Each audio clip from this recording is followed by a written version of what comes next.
Hey guys, welcome to The Cool Factor. This is Mike. Just a quick video trying to collect my thoughts on the situation with MandR. Ryan, as you may know, he got removed from the LAN network. He's no longer a LEGO Ambassador Network member. He made a live stream on that. You can go there. He explains a lot about what happened.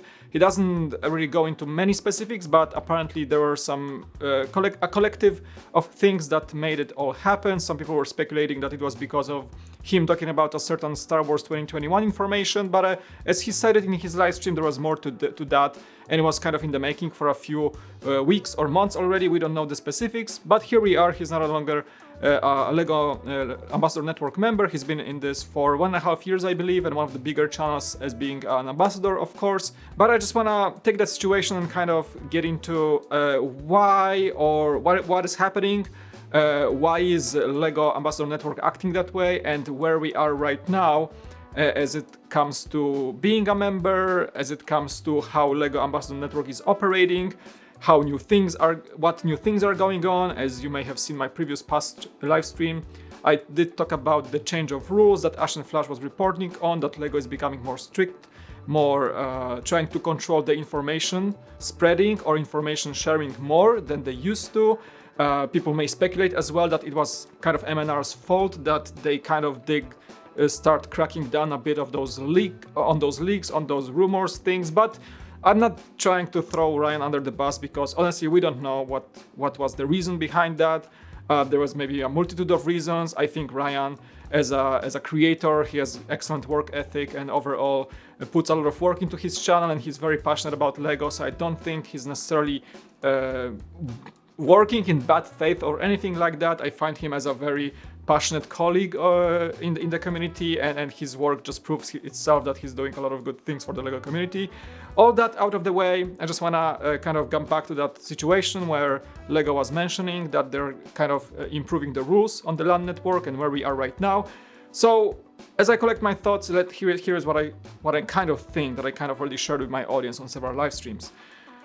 LEGO, it's nothing new that LEGO is trying to control more information, control more how things are spread, how things are reported upon. And hear me out here. I think that it's happening because we do have a growth in channels or members of the LEGO community that are spreading straight up leaks, confidential images, things like that. It's not the first and new thing in LEGO to happen. Confidential images are circulating. Community as a whole is kind of living off that quite a bit. We crave that early information. We crave that leaks, that little pieces of knowledge that makes us hyped and excited for the upcoming sets. And this was the bread and butter for the community for a long time. People are just trying to find these early set images, early bits of information that can get you excited for sets coming few months down the line, right? And it's been like that forever. But hear me out.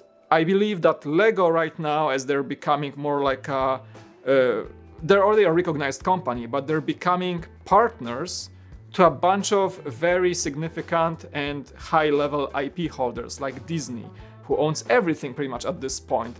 Now it's Universal Music Group with the video stuff and all that.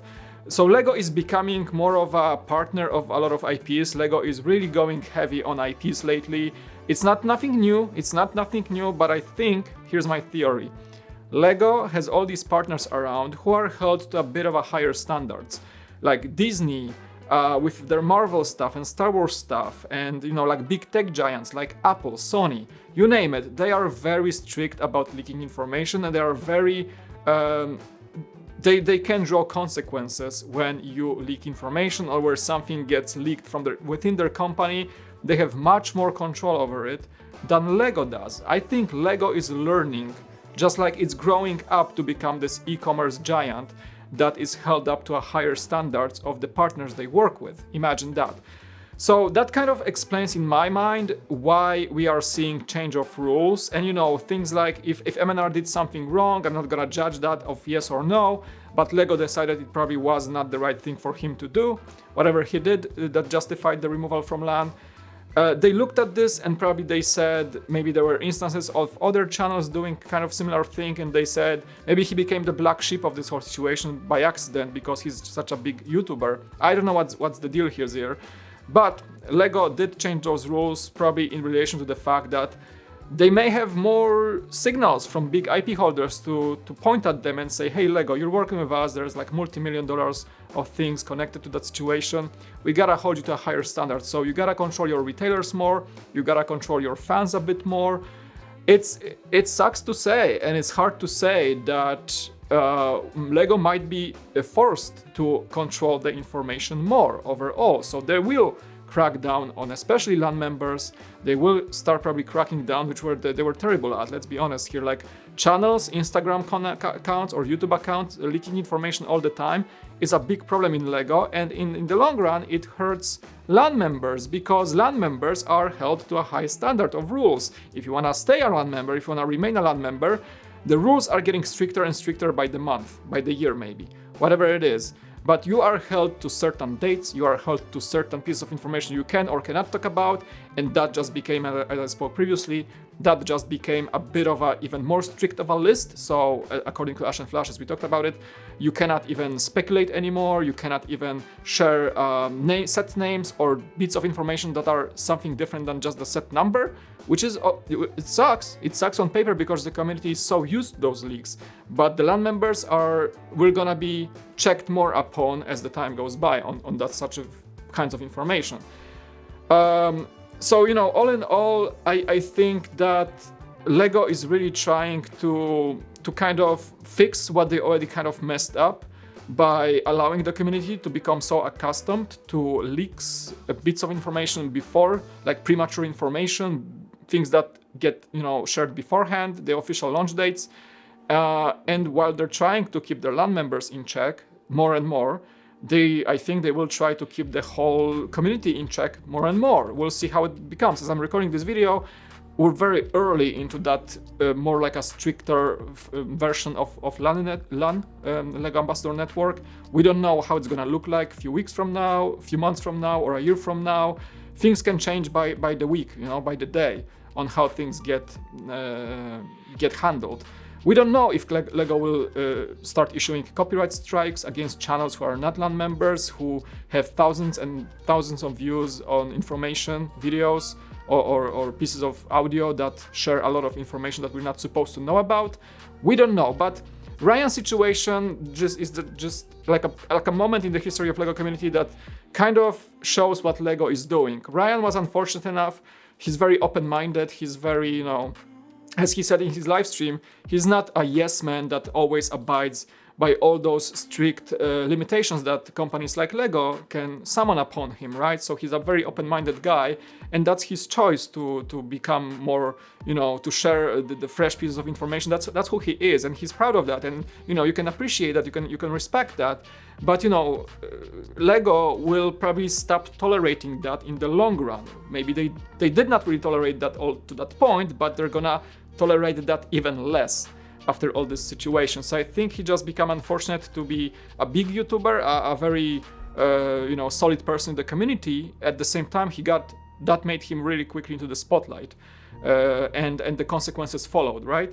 So I wish him the best. I hope, like as he said, he's not really too much bummed about it. He even thought about getting away from LAN on his own anyway, because he knows what he wants to do and what makes him, you know, successful, and what things work for him. So that just shows that LAN will become probably more difficult for people who speak their mind more to participate in. It's a great way to support creators. I want to be a LAN member. You guys know that I applied once, I got rejected. I want to be a LAN member in the future. But at the same time, I'm evaluating the situation. I'm understanding that it's gonna be even more harder to like keep yourself in check. Like probably I even will like unknowingly speak about information that LAN will see as leaking, or LAN will see as inappropriate for a LAN member to share. I know that it's gonna probably happen. So like after the situation, I gotta tell you honestly that I'm questioning my quest to become a LAN member a bit more than I used to. I always knew, I know that I lived by those rules from the LAN in the past already, because I'm pretty familiar with how this all works through my past work. But right now I'm kind of questioning how much of a value you're getting from being a LAN member, as supported by the marketing, like free product, all this stuff, early information, press packs, community support. It's really good. But uncertain, like if I think it's great still for LUG members, like Lego user groups, but as a Lego fan media person who posts information on YouTube and other social media platforms, it might become more of a burden than a perk, an advantage over time. We'll see. So I'm kind of questioning myself. Will I be stepping on thin ice while being a LAN member, even though I want to be in the good standing? I want to be in a great standing with the company I truly love and cherish, and I love Lego, what they do. And, you know, I can critique them for many things. They're not the perfect company. They're still a corporation that sometimes has weird decisions going on. But overall, as a product, I love Lego as a product. I love a lot of their actions, not so much the others. But still, like, I'm gonna question myself, is that stepping on thin ice? Is that something that, you know, a LAN member will have to pay more attention to, which is contradictory to like being an ambassador and having fun while reporting on the product? We're gonna like do all that reporting while a LAN member, this like honor of being a LAN member will just loom above you, and you're gonna be always like in check, like, oh my god, yeah, am I doing this right? Is that too much? Am I following all the rules? It's like, you know, when like there is too much law, you kind of can break the law without even knowing it, right? So that's what I'm afraid of, that Ryan's situation shows that, you know, Lego may crack down more. Maybe, you know, people will just slip their tongue a bit more, and we'll see if LAN will take consequences as much as they did with Ryan, right? So there's a lot of speculation here, but that just shows that, you know, it is still a dream of mine to become a long-term LAN member, to be able to support the product I love throughout the following years. But at the same time, you kind of think, is it worth it? Is it something I can truly live by for long term instead of just enjoying Lego without all those limitations? You can still, like, of course, like, I still want to be in good standing. I don't want to leak information, but it just gives you this ease of mind when you don't have to abide all those stricter and stricter rules as you go, right? Even though if you have good intentions, you know where I'm going with it. It's interesting to speculate and think about. So this is where we are. I think I'm just gonna, I don't want to go longer. I can talk about it for probably a few more minutes, but here we are. Things are becoming stricter. Most likely IP holders are becoming more strict towards Lego for them to remain their partner, for, you know, and in return, Lego is kind of actually, like, highly, I can see that, throwing that responsibility onto the people who openly speak and basically make free marketing for them. Because let's be honest, LAN members are building communities around their channels, are building followership along being a fan member, a Lego fan, right? But at the same time, they are the free marketing tool, as much as Lego wants to deny it, because they don't really say, like, being a LAN member is like marketing support. They don't say it is, but come on, let's be honest, it is, because you are reviewing sets, you are, in exchange for receiving the products, you are kind of building the hype, showing the audience, showing your fans what the product is about, and that translates directly into sales. Let's be honest, it actually does. So, you know, I don't think Lego should really, like, they should find a middle ground here. They should try to, like, keep things civil, keep things nice, keep things organized in the LAN network, but at the same time, do not kind of throw fear of getting rejected or canceled by LAN in the heads of LAN members, because that way they're gonna come off as like unnatural and ingenuine. People will, like, weight their words even more, like, try to say only, maybe that's the worst thing that could possibly happen. People saying only positive things about Lego in the fear of losing the LAN membership. That's not good for any company, and that's not good for any community if people think they only can say positive things to keep their status afloat. That's the worst that can possibly happen. I don't want this to happen. I want to be able to critique Lego. I guess everybody else wants to be able to be honest to their audience, to be honest about the products, to be honest about the company's doings. If it goes to the point where Lego will just crack down on people who are not positive about the company, that leads to certain, like there's a term sellout, right? People will just, oh, you're sold out, you are talking about positively about Lego because they make you do it. Lego never does tell you to tell things positively only.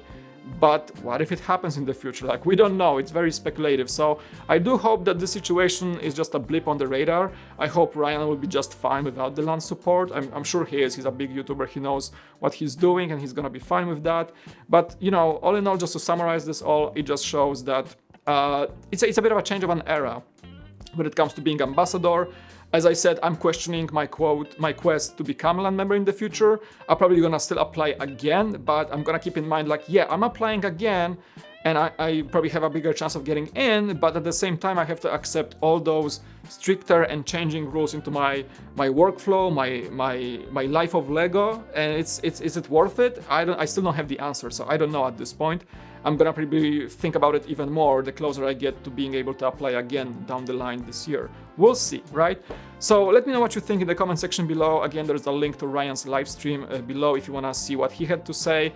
I think it's a very informative stream. The chat is growing crazy on that one, but still, like, he did bring some good points, and I think he's fine with what happened. I hope he's gonna be, I wish him the best in the future. He's not going anywhere with his Lego passion or channel or anything. He's just exploring new things as well, which is good for being a long-term YouTuber. So let me know what you think, watch his stream, come to your own conclusions, and let me know in the comment section if you guys agree or disagree with me that land becomes harder to be part of, I guess, and harder to dream about, kind of, if you think about it the long term. But here's where we are, and here's how I am with my mindset about this. Like and subscribe, do all those things. You can also become a member of the Cool Factor. Comment section is open below, and I'll see you guys in the next video. Peace out. Bye.